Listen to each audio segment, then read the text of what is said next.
은혜 받으실 하나님의 말씀은 시편 141편 1절에서 5절까지의 말씀입니다. 시편 141편 1절에서 5절까지의 말씀입니다. 구약성경 905페이지에 있습니다.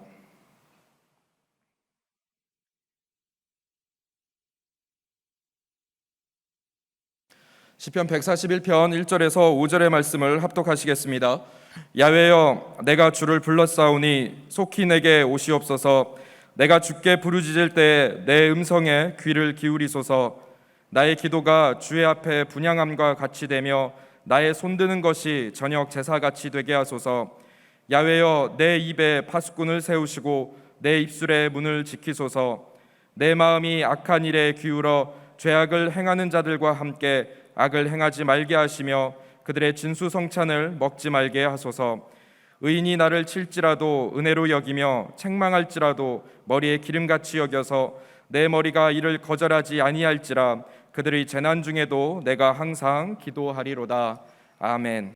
오늘 말씀을 중심으로 기도의 손을 들라라는 제목으로 하나님 말씀 나누기 원합니다. 같이 한번 해보실까요? 기도의 손을 들라. 오늘 본문 말씀은 시편 141편 1절에서 5절까지 말씀입니다. 다윗이 얼마나 힘이 들었는지 큰 어려움 가운데 봉착을 했습니다. 오늘 본문 말씀은 제가 한번 찾아봤더니요, 한 10권 정도 주석을 뒤져봤더니 학자들마다 견해가 틀린데 약 70%는 지금 아들 압살롬이 아버지를 죽이려고 하고 아버지를 배반했습니다. 얼마나 힘들었겠습니까? 도망 다니면서 이 시를 지었다고 학자들은 이야기하고요. 약 30%, 제가 한 10권 좀 넘게 찾았는데 3권 이상은 뭐라고 얘기를 하냐면 사울왕이 다윗왕을 죽이려고 그랬잖아요. 그러니까 너무 힘들어가지고 굴 속에 숨어서 도망 다니면서 힘들다라는 거예요. 너무너무나 고통이 세게 나에게 왔다라는 것입니다. 그래서 141편 1절은 이렇게 시작을 합니다. 같이 한번 읽어보겠습니다. 시작. 야훼여, 내가 주를 불렀사오니 속히 내게 오시옵소서. 내가 주께 부르짖을 때에 내 음성에 귀를 기울이소서. 내가 주님을 불렀사오니 속히 내게 오소서. 이 말은 이 구약에 가장 많이 쓰는 표현 중에 하나인데요. 주여, 내가 부르짖겠사오니 저를 좀 도와주세요. 한번 따라 해볼까요? 주님, 제가 부르짖어 기도하겠사오니 저를 좀 도와주세요. 이런 뜻입니다. 주께 다윗이 깨달은 것은 뭐냐면 1절에 보니 주께 부르짖을 때에 내 음성에 귀를 기울여 주셨더라. 오늘 저와 여러분들이 하나님께 부르짖어 기도할 때 주께서는 우리의 음성에 귀를 기울여 주십니다. 그러면서 2절 말씀을 보니 이렇게 손을 드는 기도에 대해서 언급을 해요. 같이 읽어보겠습니다. 시작. 나의 기도가 주의 앞에 분향함과 같이 되며 나의 손 드는 것이 저녁 제사같이 되게 하소서. 오늘 우리의 기도가 주님 앞에 분향함 같이 되기를 원합니다. 이것은 뭐냐면 구약에서 제사를 지낼 때 제사장은 항상 분향단에 가가지고 24시간 꺼지지 않을 수 있도록 분향단을 돌봐줘야 됩니다. 여기서 향기가 계속 타올라야지 이 제단이 하나님께 향기로운 향기를 올려드림으로 우리 예배가 하나님께 상납된다, 이 예배를 하나님께서 받아주신다라고 믿었던 것이죠. 오늘 다윗은 그 비결을 알았기 때문에 주님, 제가 주님 앞에 나올 때마다 이 분향단의 향기가 끊이지 않은 것처럼 이 기도가 다 하나님께 올라가게 도와주시옵소서. 저 여러분이 오늘 여러 가지 기도 제목을 가지고 나왔을 것입니다. 개인의 문제, 가정의 문제, 또는 직장의 문제, 조국 대한민국의 문제, 어느 기도 제목을 갖고 왔든 하나님 앞에 분향단에 나와 기도하는 제사장 같은 마음으로 기도하면 하나님께서 저와 여러분들의 기도를 다 흠양하여 주실 것입니다. 받아주실 것입니다. 그러면서 시편 기자는 이야기를 합니다. 나의 손 드는 것이 저녁 제사처럼 날마다 손을 들어 하나님께 나아가게 도와주세요. 중요한 것이 있습니다. 한번 따라 볼까요? 내가 손을 드는 것은 날마다 드는 것입니다. 저녁에 늘 예배를 드렸던 다윗은 저녁에 늘 하나님께 손을 들고 기도했던 것처럼 내가 금요 철야만 기도하는 것이 아니라 날마다 저녁에 나와서 하나님께 두 손 높이 기도할 때 하나님은 내 기도를 응답해 주셨습니다 라는 뜻입니다. 저 여러분들이 두 손을 높이 들고 기도하라, 이 말씀 속에 날마다 하나님께 나아가는 성실함이 있게 되기를 주의 이름으로 축원드립니다. 오늘 서울에서 손님이 오셔서 점심 식사 같이 하면서 이런 얘기 저런 얘기 나누는데요. 그 손님의 아버님은 공사장에서 열심히 일을 하셨던 분입니다. 그런데 가만히 공사 현장에서 지켜보니 미장 일을 하시는데 젊은 사람들이 요즘 미장 일을 배우지 않는다고 합니다. 그러면 어떻게 미장 일을 가르쳐 주느냐? 가만히 이 전문가들이 보다가요, 젊은 사람들이 와서 일을 하는데 점심 때도 선생님이 가르쳐 준 대로 막 시멘트를 섞어가지고 열심히 미장 연습을 하면 얘는 가르쳐 줘도 되겠다 싶어가지고 스승이 전부 모든 비밀을 다 알려준다라는 것입니다. 그러니까 미장 일의 전문가가 되려고 해도 스승으로부터 좋은 것을 사사받으려고 해도 성실함이 필요하다는 것이죠. 저 여러분들이 두 손 든다라고 하는 것은 단순히 하나 앞에 단순한 두 손 드는 것이 아니라 성실함과 신실함으로 하나님께 나와 날마다 두 손 드는 마음으로 기도하면 주님이 응답한다라는 것입니다. 두 손을 든다는 것은 항복하는 것입니다. 하나님, 내가 항복합니다. 나의 기도에 응답하여 주옵소서. 이런 하나님 앞에 낮은 자세로 기도하면 하나님은 반드시 저와 여러분들의 기도를 응답하여 주실 것입니다. 이 GM이라고 하는 자동차 회사가 있지 않습니까? 제너럴 모터사에 찰스 스턴트라고 하는 유명한 세계적인 이 공학 설계자요, 기계를 잘 고치는 사람이 있었습니다. 어느 날 큰 모임에서 그 사람의 손을 신화의 손이라고 그래가지고요, 자, 캐서린 신의 손을 보여드리겠습니다. 이번에 손을 가지고 가장 좋았던 일은 무엇이고 가장 여태까지 성과를 올렸던 일은 무엇입니까? 물어봤더니 이분이 이렇게 얘기했습니다. 제 두 손 가지고 가장 잘한 것은 찰스 캐서린의 이야기입니다. 제가 두 손을 높이 들고 하나님께 기도했던 것입니다. 그러니 하나님이 다 모든 일을 응답해 주셨습니다. 오늘 이 밤에 두 손 높이 들고 너는 내게 부르짖으라, 내가 내게 응답하겠고 크고 은밀한 일을 보여준다라는 하나님의 말씀의 약속이 성취되는 밤 되기를 주의 이름으로 축원드립니다. 자, 그렇다면 오늘 기도의 손을 든다는 것은 어떤 의미일까요? 크게 두 가지 말씀 나눕니다. 첫 번째로 기도의 손을 든다는 것은 내가 하나님과 올바른 관계를 맺는 것이, 하나님과 자나 깨나 하나 되는 연습을 하는 것이 기도의 손을 드는 것입니다. 오늘 본문 2절 말씀을 다시 한번 보기 원합니다. 141편 2절 말씀 시작. 나의 기도가 주의 앞에 분향함과 같이 되며 나의 손 드는 것이 저녁 제사같이 되게 하소서. 내가 손을 드는 것이, 구약의 제사는 예배입니다. 오늘 주 앞에 두 손 든다는 것이 저녁에 날마다 아버지께 나와 예배하는 예배 자리가 되게 도와 주시옵소서 라는 것입니다. 사실 다윗 입장에서는 얼마나 힘들었겠습니까? 사랑하는 아들이 자기를 배반합니다. 자기 장인어른이 자기를 배반합니다. 아니, 자기 와이프 미가를 자기가 원해서 준 것도 아니고 사울이 그 골리앗과의 싸움에서 승리했으니 아내를 준 거 아니겠습니까? 그럼에도 불구하고 장인어른이 자기를 죽이려고 합니다. 마음속에 분노가 일었을 것입니다. 배신감도 있었을 것입니다. 화가 난다라고 소리쳤을 것입니다. 그런데 다윗은 오늘 내 분향함을 드리는 제사, 예배자의 마음으로 두 손을 높이 듭니다. 주님, 나의 기도에 응답하여 주옵소서. 저 여러분 기억해야 될 것이 있습니다. 두 손 높이 들고 기도하면 하나님이 도와주십니다. 한 변호사가 있었는데요, 열심히 변호사 일하는데 단점은 매일 술을 먹게 되더랍니다. 그래서 손님들하고 고객들하고 늘 술을 먹으니 알코올 중독처럼 되었습니다. 어느 날 하나님의 은혜로 예수님을 영접하게 됩니다. 그리고 이분이 걱정이 생겼어요. 이제 예수 믿으니까 술을 끊어야 되는데 어떻게 하면 좋을까라고 고민을 했습니다. 그런데요, 다니엘이 사자굴에 들어가는 장면을 어떤 화가가 성화로 그렸습니다. 그래서 이 변호사가 가만히 성화를 보니까 이런 생각이 들더래요.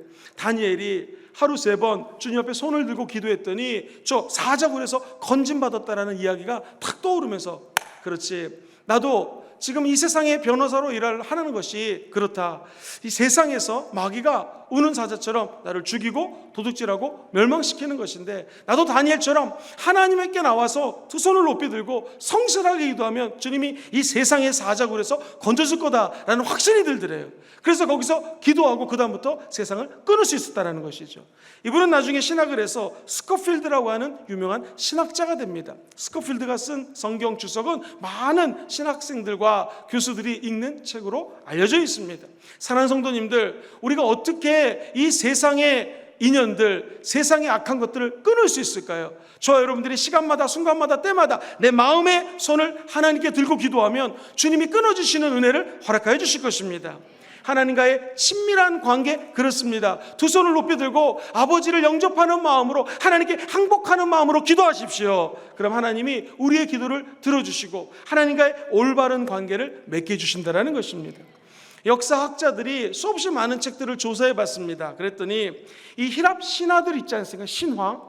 히랍 신화들에 나오는 신들하고 도대체 우리 여호와 하나님, 우리가 믿는 하나님은 무슨 차이가 있을까? 대부분의 신화에 나오는 신들의 특징이 있는데요, 그것은 인간을 부려먹습니다. 인간을 아주 그냥 미급한 하나의 동물처럼 취급합니다. 예를 들면 신화는 인간 세상에 신들의 마음이 그냥 직속적으로 영향을 끼친다는 거예요. 신이 울면은 땅에 비가 떨어집니다.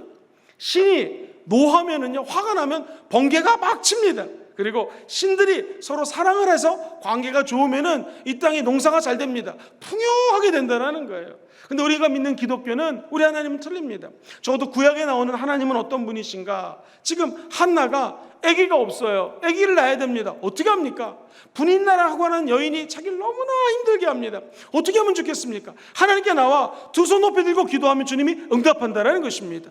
히스기야라는 왕이 지금 정치를 합니다. 백성들이 날 잘 따릅니다. 이 나라가 망하면 안 돼요. 그런데 하나님이 나를 죽는다고 얘기합니다. 히스기야 왕은 어떻게 했습니까? 벽을 바라보고 두 손을 높이 들고 하나님께 기도하자 하나님은 하나님의 마음 상태에 따라 인간을 죽이고 살리는 것이 아니라 히스기야의 왕의 기도에 응답하십니다. 15년 동안 생명을 연장한다라는 것이죠.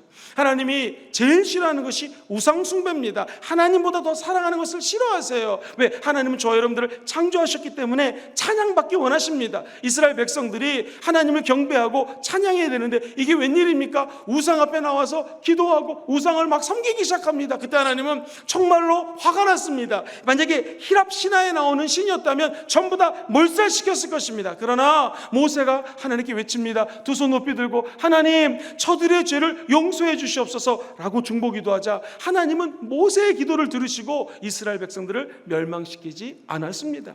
오늘 저 여러분들이 두 손 높이 들고 기도할 때 하나님은 우리 부산 땅을 멸망시키지 않을 것입니다. 하나님은 절대로 양산과 경상남도, 조국 대한민국을 멸망으로 인도하지 않을 것입니다. 왜? 두 손 높이 들고 기도하는 여러분들이 있기 때문에 그렇습니다. 오늘 하나님은 어떤 분이신가? 일반 신들 또는 악한 귀신들처럼 자기 마음대로 인간을 부리는 것이 아니라 우리의 기도를 통하여 우리 주님은 역사한다라는 것이죠.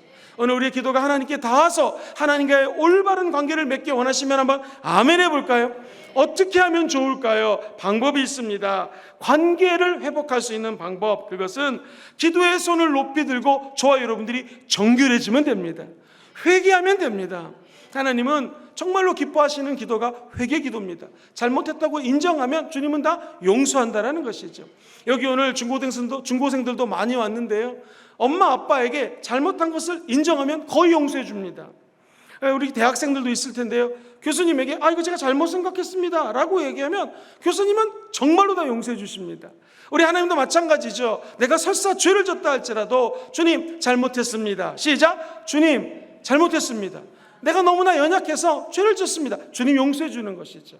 아주 간단합니다. 하나님과의 올바른 관계, 회개에 있습니다. 회개해야 정결해지는 것이죠. 우리가 믿고 따르는 성령님은 성스러운 영, 그래서 영어로는 Holy Spirit이라고 합니다. 옛날 성경에 보면 Holy Ghost라는 단어를 많이 써요. 거룩한 신이에요. 거룩한 영이에요. 그래서 하나님의 영은 거룩한 곳에 임합니다. 내가 죄가 있고 거짓이 있고 불의가 있으면 하나님 내 안에 역사하지 않습니다. 사랑하는 성도님들, 다른 사람들을 먼저 정죄하기 전에 하나님께 여러분 먼저 회개하고 깨끗함 받게 되기를 주의 이름으로 축원드립니다. 요즘 뉴스를 보고 요즘 TV를 보면 너무나 실망스러운 일들이 많이 나옵니다. 그러면 마음속에 저 사람들 저러면 안 되는데 비판할 생각이 듭니다. 먼저 다른 나라, 다른 조직, 다른 사람들 비판하기 전에 하나님께 저와 여러분들이 올바른 관계를 맺기 위하여 회개하는 것을 먼저 시작하기를 주의 이름으로 축원합니다. 따라해볼까요? 회개는 나로부터, 뭐든지 나로부터 시작이 됩니다. 하나님과의 올바른 관계 설정도 먼저 회개하는 자가 하나님과의 올바른 관계를 맺게 된다는 것이죠. 그래서 혹시 예수를 믿는 사람이 비판을 하고 다른 사람들을 막 손가락질하면 그렇게 생각하십시오. 이분이 회개가 필요하구나. 그런데 이분 회개하세요 기도하기 전에 누구 먼저 기도해요? 우리 먼저, 나부터 먼저 회개 기도하시게 되기를 주의 이름으로 축원드립니다. 특별히 회개할 것이 있는데 우리 입술로 지은 죄를 회개하라고 다윗은 이렇게 언급을 해요. 본문 3절 말씀 같이 한번 읽어볼까요? 시작. 야훼여 내 입에 파수꾼을 세우시고 내 입술의 문을 지키소서. 내 입술에다가 파수꾼을 좀 보내주셔가지고 파수꾼이 내 입술을 좀 지키게 도와주세요. 파수꾼은 뭐 하는 사람입니까? 군대 갔다 오신 분들 망 보는 것입니다. 경계 서는 것입니다. 내 입술이 잘못된 말이 튀어나갈까봐 파수꾼을 좀 보내줘갖고 내 입술을 좀 붙들어 주세요 라는 것입니다. 이 철새들 중에서요, 젊은 철새는요, 끼룩끼룩 막 물면서 날아가면은요, 독수리라든가 이 새를 잡아먹는 다른 새들의 표적이 됩니다. 그런데 나이가 많은 아주 오래된 철새들은요, 입에다가 자갈을 물린답니다. 그러면 소리를 끼룩끼룩 무슨 소리를 내고 싶어도 이게 욱 하니까 소리가 안 나가게 된다는 것이죠. 사랑하는 성도님들, 예수 믿는 거 똑같습니다. 예수를 오래 믿었다라고 하는 것은 무엇인가? 내 입술이 다른 사람을 향하여 정죄하기 전에, 단점을 지적하기 전에 먼저 하나님께 회개하는 것입니다. 입술을 닫는 것이죠. 그리고 내 죄를 하나님께 용서하면 우리의 죄가 용서받게 됩니다. 나아가 지금 저분이 모르고 하는 짓이니 주님 저분들 죄까지도 용서해 주세요 라고 중보기도 할 때 하나님의 은혜와 축복이 우리에게 돌아오게 될 줄 믿습니다. 특별히 입술로 다른 사람들을 정죄하는 것을 하나님은 정말 좋아하지 않습니다. 우리가 예배를 드리고 하나님께 나와 신령과 진정으로 하나님을 찾을 때 주님이 가장 기뻐하는 것은 우리의 정결한 입술이라는 것이죠. 그래서 다윗도 이렇게 얘기합니다. 내 입을 지킬 수 있는 방법은 파수꾼이 옆에 있어서 지키는 밖에 없습니다. 성령님이 내 입술을 지켜보게 도와 주시옵소서 라고 기도할 때 놀라운 주님의 은혜가 함께하게 될 줄 믿습니다.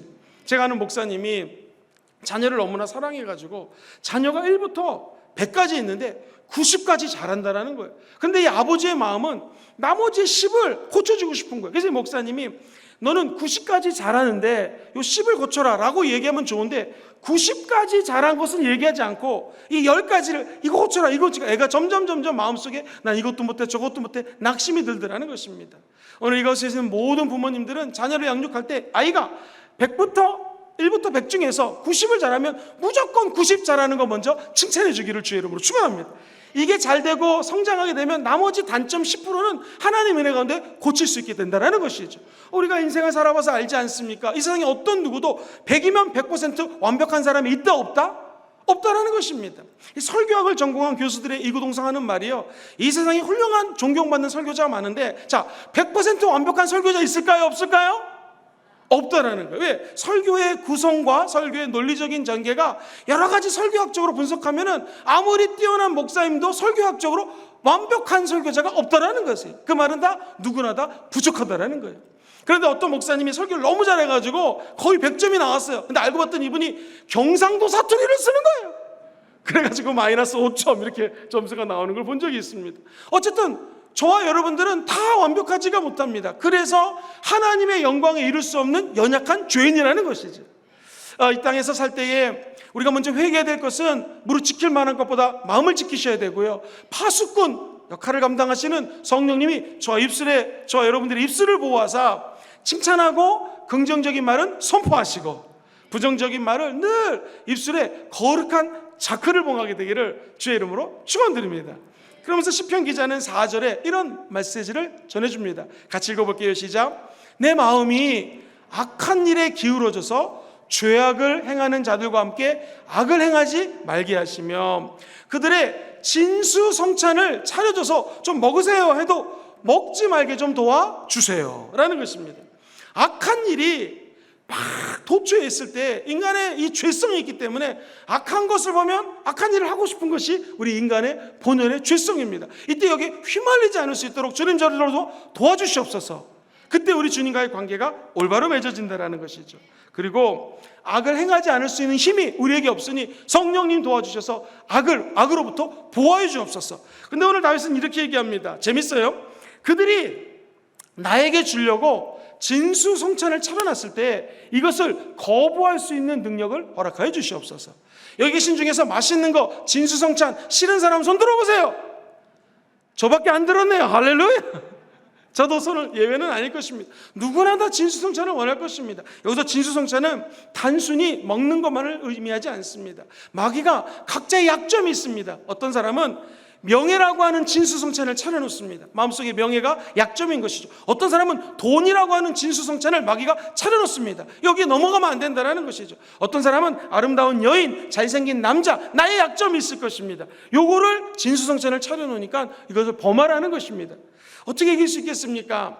하나님과의 관계를 맺는 사람들은 누구나 다 죄인이라는 사실 앞에 회개하시면 됩니다. 그리고 내 입술의 파수꾼, 진수성찬으로 벗어날 수 있는 힘, 성령님이 공급해 준다는 것을 잊지 않게 되기를 주의 이름으로 축원드립니다. 한 예를 들어 드리겠습니다. 극동 방송의 부사장님으로 열심히 일을 했던 주기철 목사님의 아들이 있어요. 주광조 장로님이 계시는데 아버지가 순교하십니다. 그리고 너무나 안타깝게도 1년 4개월이 지나니까 해방을 한 거예요. 해방을 하게 됐습니다. 아버지가 1년 4개월만 더 계셨으면 살아계셨을 때 이런 마음이 있지만 아버지를 위해서 늘 기도하는 마음으로 지내고 있었습니다. 그런데 안타까운 것은 어머니가요, 암에 걸리신 거예요. 암병으로 고생을 하시는데 너무나 마음이 힘들었습니다. 그런데 이 항일투사라고 그래가지고요, 당시 북한에 김일성이 포상금을 보냈는데요, 남산에 큰 땅하고 재물을 보냈다라는 거예요. 그때 이 어머니 얘기를 들어보십시오. 우리 남편 주기철 목사님은 사람에게 상을 받으려고 자기의 생명을 하나님께 드린 것이 아니라 하나님께 칭찬받기 위해서 성령 충만한 종이기 때문에 하나님을 위해서 순교한 것입니다. 나는 이것을 받을 수가 없습니다. 이걸 지켜보는 그 아들이 마음속에 갈등이 임했대요. 왜냐하면 어머니 병원 다녀야 되지 않습니까? 약값도 필요하고 어머니 천국 가면 우리 가족들도 살아야 될 텐데 라는 마음이 들더래요. 그런데 어머니가 다 사람들을 가게 하고 난 다음에 아들에게 말씀 한 구절을 같이 읽자고 말씀하셨습니다. 그것이 시편 37편 25절로 26절이에요. 우리 같이 한번 읽어볼게요. 시작. 내가 어려서부터 늙기까지 의인이 버림을 당하거나 그의 자손이 걸식함을 보지 못하였도다. 이거 우리 청소년들이 왔으니까 좀 설명해 드릴게요. 25절에 보면은 내가 어렸을 때부터 늙기까지 의인, 예수 믿는 사람들이 의인이거든요. 의롭게 된 사람이 버림을 당한 것을 보지 못했다. 그리고 의인, 예수 믿는 자들의 자손이 걸식한다는 것은 누구에게 굶주려가지고 얻어먹는 것이거든요. 이것을 나는 보지 못했다. 26절 같이 읽어봅니다. 시작. 그는 종일토록 은혜를 베풀고 꾸어주니 그의 자손이 어떻게 돼요? 복을 받는다는, 이 말씀을 읽어줄 때에 이 아들께서 그렇습니다 어머니, 맞습니다, 하나님이 복 주시는 것이지 사람이 주는 게 아닙니다 라고 어머니 말씀에 순종했다라는 것입니다. 사랑하는 성도님들, 정말로 이 마귀는요, 마지막 때에 우리가 하나님과의 관계가 멀어지는 것이 마귀의 목표입니다. 그래서 음란과 방탕과 명예와 물질과 세상의 것들을 차려놓고 도전하는 것이죠. 이때 우리가 이걸 이길 수 있는 방법이 무엇입니까? 성령이 도와주셔야 됩니다. 하나님의 말씀이 저 여러분들을 붙들어 주셔야 됩니다. 아들에게 물질의 욕심을 어머니가 말씀으로 극복하겠던 것처럼 우리가 자라나는 다음 세대들에게 말씀을 양육함으로 말씀으로 승리하는 교회 되기를 주의 이름으로 축원합니다. 2021년도에 마귀는 또 다른 영적인 진수성찬을 차려놓을 것입니다. 그러나 선포합시다. 따라해볼까요? 성령님의 은혜로, 하나님의 말씀으로 저희들이 승리하게 될 줄 믿습니다. 말씀은 살아서 운동력이 있고 말씀을 따라갈 때 하나님의 길이 열리게 될 것입니다. 큰 두 번째로, 목사님 우리가 기도의 손을 높이 들어야 될 이유가 무엇입니까? 라고 한다면 짧게 몇 가지 나눕니다. 첫 번째는요, 우리 인간이 너무나 연약하기 때문에 그렇습니다. 인간은 연약해서 두 손 들고 하나님께 기도하지 않으면 넘어지는 존재라는 것이죠. 고린도 후서 4장 7절에 보면 인간의 모습을 연약하다고 표현합니다. 그리고 로마서 8장에 보면 성령님은 우리의 연약함을 도우시나니 말씀하십니다. 혹시 이 가운데 목사님 나는 아직 20대라서 건강합니다, 여러분 그 건강도 오래가지 못합니다. 나는 공부를 많이 해서 지식을 갖고 있습니다, 그 지식도 오래가지 못합니다. 날마다 변하는 이 지식 경쟁 사회에서 우리가 갖고 있는 조그만 지식도 늘 변화되게 되어 있습니다. 목사님 저는 그래도 적어도 책을 많이 봤기 때문에 정말로 똑똑합니다. 아니요, 그 책 본 정보량도 이제 점점 새로운 신지식에 그냥 없어지기 때문에 어느 누구도 뭐 하나 강하다고 이야기할 수가 없습니다. 성경은 이야기합니다. 우리가 연약함을 깨닫게 되면 다른 의인이 나에게 충고를 하면 그것을 아멘 하고 받아들입니다. 그런데 연약함을 부인하면은요, 누가 나에게 옳은 소리를 해도 거부하게 된다는 것이죠. 오늘 보면 시편 141편 5절에 이런 표현이 나옵니다. 시작. 의인이 나를 칠지라도 은혜로 여기며 책망할지라도 머리에 기름같이 여겨서 내 머리가 이를 거절하지 아니할지라. 잠깐만요. 의인이라고 하는 것은 내 주변에 하나님 있는 사람이 나를 설마 공격한다 할지라도 뭐로 여겨요? 은혜로 여기라는 거예요. 만약 어떤 사람이 여러분들에게 악담을 퍼붓거나 나쁜 얘기를 해도 여러분 그것을 뭘로 여겨요? 은혜로 여기라는 것입니다. 설사 누가 나에게 책망할지라도 다윗은 이렇게 고백합니다. 거꾸로 내 머리에 기름을 부어주는 것처럼 여겨서 내 머리가 이를 거절하지 아니할지다. 보통 사람이 아니죠. 누가 책망하면 이거 뭐야, 나에게 왜 잔소리에 짜증이 나잖아요. 근데 이분은 오히려 성령의 기름 부으심 같이 여겨서 내 머리가 이를 거절하지 않고 전국적으로 하나님이 나에게 은혜를 줄 것이다 라는 것입니다. 그러면서 우리 같이 읽어볼게요. 그들의 시작. 그들의 재난 중에도 내가 항상 어떻게 해요? 이게 참 재밌습니다. 이 재난 중에도 라는 말이 우리나라 말은 그냥 재난 중에도인데요, 영어 성경을 찾아보니까 evil doers, 즉 악한 것을 행한 사람들이 내 도처에 있다 할지라도 나는 뭐예요? 항상 기도하리로다. 한번 들어보세요. 히브리 언어로는 하나님의 말씀이 재난 중에 있다 할지라도, 이게 무슨 의미냐면 악이 내 삶에 도처에 깔려 있다 할지라도 내가 두 손을 높이 들고 하나님께 기도하리이다. 만약에 주변에 믿지 않는 자들이 우리를 사망으로, 올무로, 악으로 끌고 오자 하는 것이 주변 도처에 있습니다. 그때 우리는 뭐예요? 하나님께 기도하리라. 할렐루야. 그럼 주님의 은혜로 말미암아 어둠으로부터 자유케 된다는 것이죠. 한 번은 어린 21살의 청년 대학생이 예수를 열심히 믿는 청년인데 차를 몰고 가다가요, 잠깐 스톱을 했는데 뒤에 와서 뒷차가 쾅 막았습니다. 그런데 뒷차가 아주 교묘하게 청년이 잘못했다라는 거예요. 이 사람이 박았다라는 것입니다. 얼떨결에 자기가 실수를 한 줄 알고 아무리 생각해도 제가 잘못했나 가는 생각이 들었답니다. 근데 이 청년이 갑자기 방언기도 했습니다. 랄랄랄랄랄랄랄라 이렇게 막 기도를 했대요. 그랬더니 뒤에서 악한 마음을 품었던 사람이 얘가 미쳤나? 그러냐 가더랍니다. 사랑하는 성도님들, 어떤 상황 속에서든지 기도하면 주님이 도와주십니다. 악이 우리를 넘어뜨리지 못하는 유일한 방법은 하나님께 기도하면 우리를 악에서 벗어나게 한다는 것이죠. 아무리 마귀가 우리를 쫓아오고 악한 일을 할 때 오직 주님만을 찾게 되기를 주의 이름으로 축원드립니다. 그래서 두 손을 높이 들고 기도하는 사람들은 악의 세력을 이길 수가 있습니다. 너희들은 악을 극복하기 위해서 먼저 하나님께 나와 두세 사람이 내 이름으로 모여 기도하는 곳에 주님이 함께 있다고 약속해 주셨습니다. 오늘 이곳에 하나님의 백성들이 나와 믿음으로 기도할 때 성령님이 함께 하시고 반드시 승리의 깃발을 흩날리게 될 것입니다. 질 브리코스라고 하는 어떤 분이 작가인데요, 이런 체험을 했다고 합니다. 기차를 타고 여행을 가는데 가끔 이런 여자아이 볼 때가 있죠. 너무나 사랑스럽고요, 부침성 있는 애가 와가지고 이 사람 저 사람에게 막 애교를 떨고 얘기를 너무나 잘합니다. 그러니까 이 작가가 볼 때 너무나 부침성 있게 얘기를 해가지고 누가 부모인지 모르겠대요. 그 객석에 있는 모든 사람들이 애기를 너무나 사랑하고 기뻐하고 좋아하더랍니다. 그런데 갑자기 이 기차가 동굴 속으로 샥 들어갔습니다. 껌껌해지죠. 갑자기 불이 꺼집니다. 그러니까 이 아이, 여자애가 아빠! 그러더니 맨 뒤에 있는 아빠에게 가가지고 그 품에 안기더랍니다. 작가는 이렇게 얘기합니다. 우리도 인생을 살다 보면 칠흑같이 어두운 곳에 들어갈 때가 있습니다. 그때 우리는 어디로 가야겠습니까? 어떻게 우리가 악으로부터 보호받을 수 있겠습니까? 하나님 품에 안기셔야 됩니다. 우리도 코로나19라고 하는 껌껌한 터널을 통과하고 있습니다. 다 힘드실 것입니다. 우리 학생들은 학생대로, 집에 있는 어머님들은, 가정주부는 가정주부대로, 사업하시는 분은 사업하는 대로 다 힘드실 것입니다. 터널입니다. 우리가 악을 이길 수 있는 방법은 무엇이겠습니까? 저 여러분들이 오늘 이 밤에 두 손을 높이 들고 하나님께로 달려가서 주의 품에 안기게 되기를 주의 이름으로 축원드립니다. 그러면 세 번째로 기적과 성령의 열매를 풍성히 맺게 될 것입니다.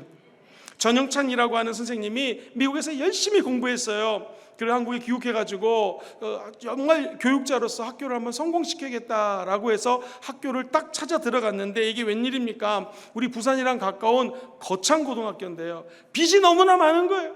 그래서 이 전영찬 선생님이 그냥 하나, 돗자리 같은 거 하나 들고 기도하러 산으로 올라갑니다. 가가지고 주여, 1958년도 일입니다. 우리 학교가 넘어가게 되었습니다. 주님 도와주세요 라고 기도를 하는데 아무 응답이 없는 것 같더래요. 그래서 이렇게 기도하면 안 되는데 이런 기도가 나오더래요.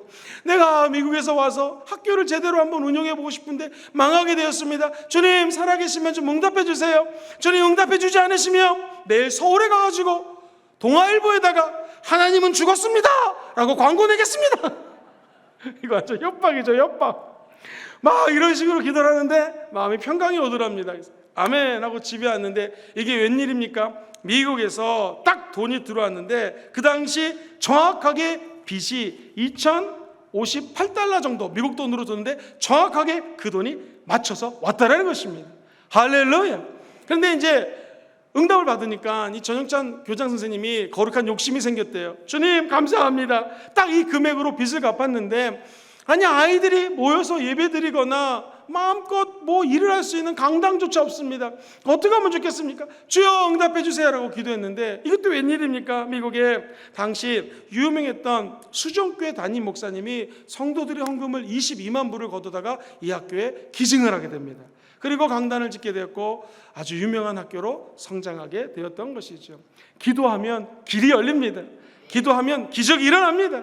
기도하면 하나님의 열매가 주렁주렁 맺게 되어 있는 것입니다. 사랑하는 성도님들, 오늘 이 밤에 두 손 높이 들고 기도할 때 우리 주님이 만나주게 될 것입니다. 이 성도들의 기도 생활을 조사한 데이터를 하나 말씀드립니다. 우리나라의 경우 평균 기도 시간이 예전에 40분이었거든요. 성도 한 분이. 그러다가 최근 24분 25초가 되었습니다. 근데 안타까운 것은 매년 1분 20초 정도씩 줄어들고 있다는 거예요. 10년 되면 10몇 분밖에 기도를 안 하게 된다는 거예요. 초대교회, 우리 한국의 경우 왜 우리 한국에 놀라운 부흥이 임했고 1920년대, 30년대, 40년대, 50년대 그 일제시대 가운데서도 어떻게 하나님께서 우리 믿는 사람들에게 복을 줬을까요? 정답은 기도입니다. 1950년대, 60년대, 70년대 우리나라 너무나 어렵지 않았습니까? 그때 어떻게 우리 한국교회가 부흥의 열매를 맺을 수 있었을까요? 기도 때문입니다. 1988년도에 우리 교회가 세워졌습니다. 한 목사님 오셔서 한 2년 정도 열심히 하시다가 이제 강로아 목사님께서 부임을 90년대 하셨습니다. 오셨더니 저 부산대학교 후문에 한 50명 정도 성도밖에 없었습니다. 우리 김윤태 장로님, 원로장 존경하는 원로장로님, 조은자 권사 회장님 잘 아실 텐데요. 그 5, 60명 모이는 성도들을 모시고 어떻게 우리 교회가 지금 이 교회처럼 불일 듯 일어났습니까? 저 구서역 앞에 있는 부산 은행 그 건물을 빌려서 성도들이 구름대처럼 몰려들게 된 거 기도의 결과입니다. 그리고 자꾸 성도들이 많아지고 이 비싸게 주인이 이제 새값을 좀 많이 내라고 하니까 우리 성도님들 잘 아시죠? 어떻게 했습니까? 기도해서 이 땅을 하나 은혜 가운데 외대를 통해서 부산 외대를 통해서 사게 되었고 우리 1994년도 입당을 하고 95년, 96년 정말로 어렵게 헌당 예배까지 힘들지 않았습니까? 어떻게 이 교회가 세워졌습니까? 기도로 세워졌습니다. 그리고 지금 이 시간까지 어떻게 우리가 달려왔습니까? 오직 기도로 달려왔습니다. 특별히 우리가 두 손을 높이 들고 하나님께 항복하는 마음으로 기도할 때 주님은 어제나 오늘이나 영원토록 동일하십니다. 지난 33년 동안 기도로 우리 교회가 세워졌다면 앞으로도 우리 교회가 기도를 통하여 더욱더 번창하고 승리하는 역사가 나타나게 될 줄 믿습니다. 한 가지 예화를 드리고 말씀을 정리합니다. 미국의 유명한 교수님이 열심히 캠브리지 대학교에 가고 설교를 했더니 학생 중에 하나가 이렇게 얘기를 하더래요. 교수님 자꾸 기도에 대해서 설교를 하시는데 기도 응답이 어디 있습니까? 그건 그냥 어떻게 기도하다 보니 우연의 일치로 크리스찬들이 기도 응답이라고 하는 거지 그거 우연이지 그 응답 아닙니다. 그랬더니 이 목사님이 이렇게 얘기를 합니다. 끄덕끄덕거리면서 자네 말도 맞는 것 같다. 그런데 신기한 건 기도하면 우연한 일이 잘 생기는 거지. 기도 안 하면 그 우연한 일이 안 생긴다는 거예요. 그러므로 우리 크리스찬들은 기도함으로 세상 사람들에게는 우연한 일들, 기적적인 일들을 잉태한다는 것이죠. 오늘 저와 여러분들이 사람 얘기 듣지 마시고 오직 두 손을 높이 들고 하나님께 기도할 때 하나님의 응답이 쏟아지게 될 줄 믿습니다. 세상 사람들이 하는 우연의 일치가 우리는 압니다. 기도하면 하나님이 역사한다는 것이죠. 말씀을 정리합니다. 기도의 손을 드는 것은 무슨 의미겠습니까? 기도의 손을 들면 하나님과 우리의 관계가 회복되어진다는 것이죠. 가장 좋은 회복 방법 무엇입니까? 회개 기도하면 주님이 역사하십니다. 파수꾼이 우리 입술을 붙들어 풀어주시면 우리는 죄짓지 않습니다. 그리고 마귀가 아무리 여러 종류의 진수성찬을 차려놔도 성령이 도와주시면 우리는 승리하게 될 것입니다. 두 번째, 기도에 손을 높이 들어야 될 이유는 무엇입니까? 첫 번째, 우리 인간이 너무나 연약하기 때문에 그렇습니다. 우리 연약함을 도와주시는 하나님을 찬양하십시오. 두 번째, 우리는 왜 두 손을 들어야 될까요? 악한 세력을 이길 수 있는 힘이 기도에 있습니다. 세 번째, 기적과 열매를 얻게 되기 원하시는 분들은 아멘 해볼까요? 이걸 얻기 위해서 저희들이 기도하면 반드시 은혜의 세계, 응답의 세계로 들어가게 될 것입니다.